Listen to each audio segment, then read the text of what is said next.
오늘 로마서 11장 1절에서 12절 말씀을 가지고 은혜로 택하심을 따라 라는 제목으로 함께 말씀을 나누어 보려고 합니다. 예수님의 십자가와 부활을 통해서 이 땅에 시작된 하나님 나라, 그 나라의 통치 원리는 이 세상과 같지 않습니다. 마태복음 20장에 보면 포도원 품꾼 비유가 나오는데 우리가 한번 살펴본 적이 있어요. 포도원 주인이 포도원에서 일할 일꾼들을 구하기 위해서 아침 일찍 나가죠. 처음에는 3시, 오전 9시쯤에 장터에서 놀고 있는 사람들을 불러서 포도원에 들여보냅니다. 그리고 그 다음은 6시, 12시죠. 그리고 그 다음은 9시, 오후 3시에도 사람들을 보고 불러서 자기 포도원에 들여보냅니다. 그런데 11시, 오후 5시쯤 되었는데 그때에도 아직 일할 때를 찾지 못해서 놀고 있는 사람들을 발견하게 되는 겁니다. 이제 하루 일과가 거의 마무리될 때쯤인데 여지껏 그러고 있으니까 주인이 묻죠. 왜 아직도 이러고 있느냐? 그랬더니 우리를 품꾼으로 쓰는 사람이 없어서 여지껏 이러고 있습니다. 그러는 것입니다. 그러자 주인이 그러면 너희들도 내 포도원에 들어가서 일을 해라. 그러면서 자기 포도원에 들여보냈어요. 그리고 얼마 후에 이제 날이 저물었고 이제 하루 일한 품삯을 계산하는데 제일 나중에 오후 5시에 들어와서 일한 사람들부터 주는 겁니다. 수고했다. 여기 너희들이 일한 품삯이다. 그러면서 한 데나리온, 하루치 일당을 주는 거예요. 그러니까 아침 일찍부터 와서 일했던 사람들이 기대를 하는 것이죠. 얼마 일하지 않은 저 사람들이 한 데나리온씩 받았으면 일찍부터 일한 우리들은 더 많이 받을 수 있겠다. 정말로 운이 좋은 날이다. 이런 기대를 하는 겁니다. 그런데 어떻습니까? 기대처럼 더 많이 받았습니까? 아니죠. 일찍 와서 일한 그 사람들도 늦게 온 사람들이 받은 것처럼 한 데나리온씩을 받게 되었던 것입니다. 그러니까 이 사람들이 괜히 심술이 나죠. 사실 주인이 약속한 건 하루 품삯 한 데나리온, 분명히 약속한 대로 받았는데 얼마 일하지 않은 저 사람들도 많이 일한 나하고 같은 금액의 품삯을 받은 게 왠지 내가 손해보는 것 같고 내가 좀 억울한 것 같고 그래서 이 속에서 심술이, 화가, 막 짜증이 막 올라오는 것이죠. 그런데 예수님은 이 비유를 말씀하시면서 천국은, 하나님 나라는 포도원을 이렇게 경영하는 집주인과 같다라고 말씀하시는 것입니다. 여기에서 집주인의 관심, 하나님의 통치의 초점은 다른 데 있지 않고 한 사람이라도 더 포도원에 들여보내서 조금이라도 일한 그 사람들이 그날의 품삯을 받아서 누리게 하는 데 있다라는 것을 말씀하고 있는 것입니다. 여기 포도원 주인을 보면 정말로 품삯을 주고 싶어 안달하는 사람 같지 않습니까? 일만 해라. 아니 포도원에 들어가기만 해라. 그러면 내가 정해진 품삯을 약속된 대로 줄 테니까. 여러분, 이런 나라, 이런 세상이 하나님께서 통치하시는 나라, 예수 그리스도의 십자가 죽음과 부활을 내 것으로 받아들여서 하나님을 믿고 의지하는 사람들을 향한 하나님의 마음, 통치, 방식인 것입니다. 우리가 살면서 경험하는 이 세상의 방식과 같지 않지요. 우리가 아는 이 세상의 방식은 어떻습니까? 집주인이 나가서 품꾼들을 찾습니다. 나름대로의 기준을 가지겠죠. 오늘 할 일에 최적화된 몸과 기술 혹은 힘이나 체력을 가진 사람들을 되도록 우리 집의 품꾼으로 쓰려고 할 것입니다. 그리고 더불어서 요즘 우리나라 같은 날씨라면 오전 9시에 일을 시작하는 게 너무너무 늦은 시간이기는 한데 어쨌든 할 수만 있으면 빨리 시작할 수 있는 사람들을 들여보낼 것이고 또 6시, 12시 좀 늦기는 했지만 그래도 반나절 일하는 경우도 있으니까 오케이. 그런데 오후 3시나 5시는 안 쓰고 말 겁니다. 왜냐하면 이제 여기 일이 손에 익어서 일을 좀 하나 싶을 때 일이 끝나고 말 테니까. 그런 사람들에게는 차라리 돈을 안 들이는 게 낫다. 내게 이익이다 싶은 것이죠. 그리고 마지막에 품삯을 줄 때는 분명히 처음에 약속한 대로 줄 테지만 기본적으로는 일한 만큼 준다. 일한 만큼 받는다라는 기준이 일을 시키는 사람에게나 일을 하는 사람들에게 있는 것입니다. 그래서 많이 힘든 일을 했으면 많이 받고 적게 쉬운 일을 했으면 적게 받는다라는 것이 노동에 대한 기본적인 인식이고 사람들이 함께 가지고 있는 통념인 것입니다. 그래서 9시부터 일한 사람이 한 데나리온이라면 12시나 3시에 온 사람들은 그보다 적게 받아야 하고 일이 거의 끝날 때쯤 5시에 온 사람은 품삯이라고 하기보다는 사례 정도 받는 게 인지상정인 것입니다. 그런데 이렇게 당연하고 상식적인 마음, 감정, 의견을 가지고 먼저 와서 하루치 일을 고스란히 감당한 사람이 주인에게 원망하며 따졌죠. 어째서 나중에 와서 1시간밖에 일을 하지 않은 저 사람들을 하루 종일 수고하며 더위를 견딘 우리와 같은 수준으로 대우해 주는 겁니까? 그랬더니 주인이 당신들에게는 처음에 약속한 대로 품삯을 지불했으니까 내가 정당하고 또 이 사람들에게는 내 것을 내 뜻대로 좀 더하여 줬을 뿐인데 많이 줬을 뿐인데 그렇다고 왜 나를 악하게 보느냐? 하나님의 통치라는 것은 기존에 있었던 세상의 질서를 따르던 사람들에게는 이해되지 않는 그런 통치였던 것입니다. 예수님의 이런 비유뿐만 아니라 예수님의 실제 삶에서도 그랬죠. 예수님께서 이 세상에서 대략 3년 반 정도의 공식적인 사역을 하셨는데 예수님은 하나님의 뜻대로 가르치시고 또 하나님의 뜻을 따라 그 삶을 살아내셨습니다. 그런데 예수님의 가르침이나 삶은 당시 이스라엘 백성들의 기준이자 목표가 되었던 서기관들, 바리새인들, 백성의 장로들의 삶의 방식이나 기준들과 잘 어울렸습니까? 아닙니다. 때마다 일마다 사사건건 부딪혔습니다. 그 사람들은 하나님께로 받은 율법을 너무너무 잘 알고 있는 사람들이고 그 율법, 하나님의 백성들이 가져야 하는 삶의 방식을 날마다 공부하고 연구하여 가르치고 자기들도 너무너무 잘 지키고 있다라고 생각하고 있는 사람들인데 그 사람들에게 있는 지식과 경험과 전통으로는 예수님의 사역과 예수님의 가르침과 예수님이 살아가는 삶의 모습이 설명이 되지 않는 것입니다. 자기들 나름대로는 유대인의 삶은 이런 것이야를 가르치고 보여주고 분별하는 사람들이 바로 그 사람들이었지만 그 사람들이 가진 삶의 모습, 그 사람들이 가진 삶의 부대로는 예수님의 말씀하시는 가르침이나 살아내시는 삶을 담아낼 수가 없었던 것입니다.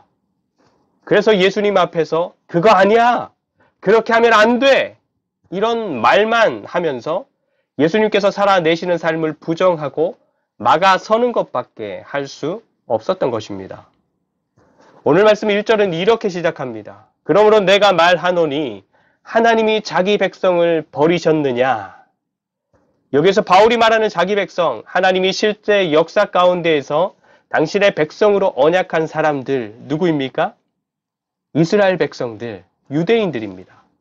근데 실제 역사 가운데에서 하나님께서 이스라엘 백성들을 당신의 백성으로 삼은 것이 분명한데 바울이 지금에 와서 이렇게 하나님께서 자기 백성을 버리셨느냐라는 반문을 하는 것은 예수님을 통해서 시작된 하나님의 통치 앞에서 유대인들의 처지, 그들의 형편이 하나님께로부터 버림받았다고 말해도 이상하지 않을 정도로 하나님으로부터, 하나님의 통치로부터 멀어져 있기 때문인 것입니다.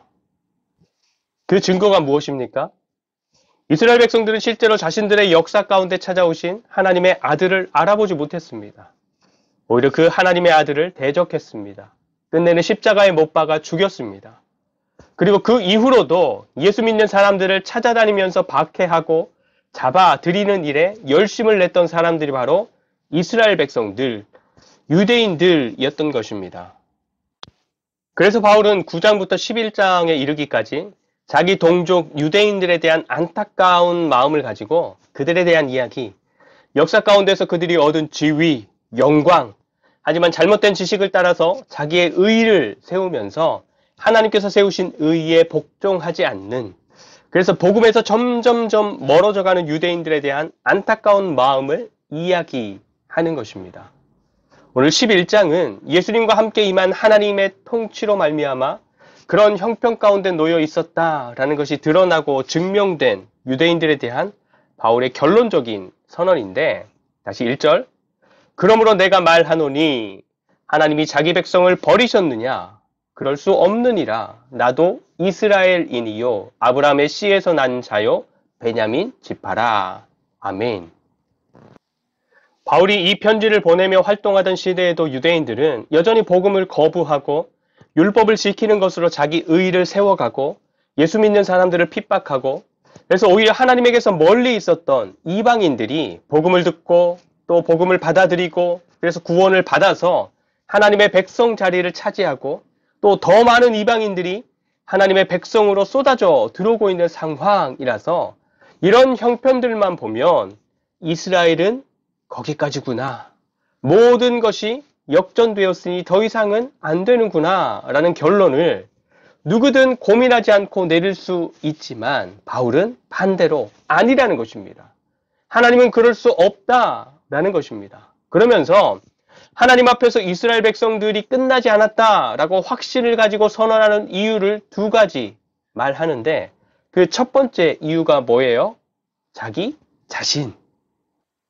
혈통적으로 이스라엘 백성인 자기는 그리스도인들을 핍박하고 잡아들이는데 가장 열심을 냈던 사람들 중에 한 사람이었지만 복음을 받아들이고 구원을 받아서 하나님 백성 자리에 들어갔다. 그래서 이스라엘 혈통인 자기에게서 이런 일이 일어났다라는 것은 우리 동족 이스라엘이 아직 끝나지 않았다. 나 같은 사람도 이 자리에 이르렀는데 이스라엘은 아직 버림받지 않았다. 그렇죠? 이스라엘이 아직 버림받지 않았다라는 가장 분명하고 확실한 증거는 바로 나다라는 것입니다. 그리고 바울이 이스라엘이 아직 끝나지 않았다라고 확신하며 선언하는 두 번째 증거는 뭐예요? 엘리야. 2절부터 5절 말씀인데요. 2절부터 5절. 하나님이 그 미리 하신 자기 백성을 버리지 아니하셨나니 너희가 성경이 엘리야를 가리켜 말한 것을 알지 못하느냐? 그가 이스라엘을 하나님께 고발하되 주여 그들이 주의 선지자들을 죽였으며 주의 제단들을 헐어버렸고 나만 남았는데 내 목숨도 찾나이다 하니 그에게 하신 대답이 무엇이냐? 내가 나를 위하여 바알에게 무릎을 꿇지 아니한 사람 7,000명을 남겨두었다 하셨으니, 그런즉 이와 같이 지금도 은혜로 택하심을 따라 남은 자가 있느니라. 아멘. 모든 이스라엘 백성들이 복음을 거절하고 그래서 하나님 앞에서 끝난 것처럼 하나님께로부터 버림받은 것처럼 보이지만 지금도 엘리야 때처럼 은혜로 택함을 받아서 남겨진 사람들, 5절이죠. 은혜로 택함을 받아서 남겨진 사람들이 있다. 많지 않고 드러나지 않아서 우리가 잘 알지는 못하지만 하나님의 주도하심으로 택함 받은 사람들, 남겨진 이스라엘 백성들, 유대인들이 분명하게 있다라고 확신하는 것입니다. 왜냐하면 엘리야 때 그렇게 일을 하셨던 하나님이라면 바울이 이 편지를 쓰고 있는 이때에도 동일하게 그렇게 일하실 하나님이니까. 여러분, 우리가 믿는 하나님, 우리를 은혜로 택하셔서 사랑하시는 하나님은 그렇게 은혜로 택하셔서 사랑하는 당신의 자녀들을 절대로 버리실 수 없는 분이십니다. 우리 하나님은 그럴 수 없는 분이세요. 하나님께서 통치하시는 하나님 나라를 생각해 보십시오. 앞에서 포도원에서 1시간 일한 사람에게 하루치 품삯을 지불한 집 주인과 같은 하나님 나라. 어떻게 해서든지 그 나라를 보게 하고 믿게 하고 살게 하고 누리도록 우리에게 임하는 하나님 나라, 하나님의 통치.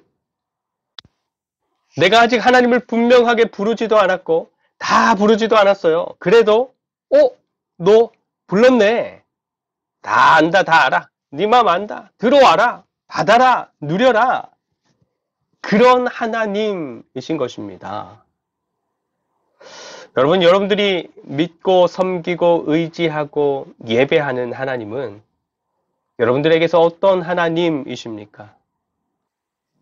누가복음 15장에 아버지의 유산을 미리 받아가지고 멀리 떠나버린 둘째 아들 이야기에서 첫째 아들 기억하십니까? 성실한 아들이지요. 아버지 말씀을 잘 듣는 아들이고 늘 아버지 곁에 있으면서 아버지 집의 일들을 맡아서 잘 해내고 있었던 아들이었습니다. 근데 집 나갔던 동생이 돌아왔을 때 보인 반응을 보면 이 첫째 아들은 그동안 아버지 집에서 성실하게 열심히 맡겨진 많은 일들을 잘 해내고 아버지의 말씀이라면 거역하지 않고 따르는 그런 아들이었지만 정작 아버지에 대해서는 잘 모르는 아들이었습니다. 그래서 그동안 많은 일들을 해냈고 또 잘 해냈고 스스로도 나는 괜찮은 아들이다 여기는 평가하는 그러한 삶이었지만 아버지가 동생에게 자기 재산을 미리 내주는 일을 이해할 수 없었습니다. 그리고 그렇게 불효를 하고 떠난 아들을 정말로 안타까워하면서 날마다 매일매일 기다리는 아버지의 마음도 동의할 수 없었어요. 그리고 더더욱 못마땅했던 것은 그런 둘째가 돌아왔을 때 다시 받아주는 것은 물론이고 어떻게 했습니까? 손을 잡고 잔치를 벌이며 좋아하는 아버지. 아버지의 그런 행동은 도대체가 더 이해할 수도 없었고 이해하고 싶지도 않았고 그래서 정말로 어이없고 화나고 짜증나고 원망스럽고 그랬던 것입니다. 여러분, 우리는 어떨까요? 우리는 어떨까요? 하나님이 기뻐하는 것이 우리에게도 기뻐할 만한 것들이고 하나님께서 안타까워 하시는 것들이 우리에게도 안타까운 일이 될 만큼 우리는 하나님을 잘 아는 그런 자녀들입니까? 하나님을 믿고 따르고 섬기고 예배하면서 하나님을 알고 하나님을 누리고 하나님 안에 있는 것들도 마음껏 누리는 삶을 살아가는 정말로 하나님께서 통치하시는 나라에 어울리는 그런 하나님의 자녀들이 맞습니까? 하나님께서 통치하시는 하나님 나라는 유대인들이 율법을 지키는 것처럼 그래서 그런 철저하고 바르고 고된 자기 절제를 통해서 자기 의의를 쌓아가는 것으로는 살아갈 수 없습니다. 혹시나 다른 사람들이 보기에는 성실하고 헌신된 그리스도인의 삶처럼 보여지고 그렇게 평가될지는 모르지만 첫째 아들처럼 하나님에 대해서는 아무것도 알지 못하고 누리지 못하고 경험하지 못하는 아들. 그래서 옆에 있는 사람들로 인해서 안타까운 마음을 가져야 할 때 나는 잘하고 있는데 그러면서 뿌듯해하고 옆에 있는 사람으로 인해서 기뻐해야 할 때 반대로 이게 뭐야 화를 내는 아들. 자기의 열심도 있고 헌신도 있고 성실함도 있지만 가장 중요한 하나님은 없는 그래서 하나님과는 관계없는 그런 삶을 살아갈 뿐인 것입니다. 그렇지만 우리가 믿는 하나님의 통치는 은혜로 택하심을 따라 이루어지는 통치입니다.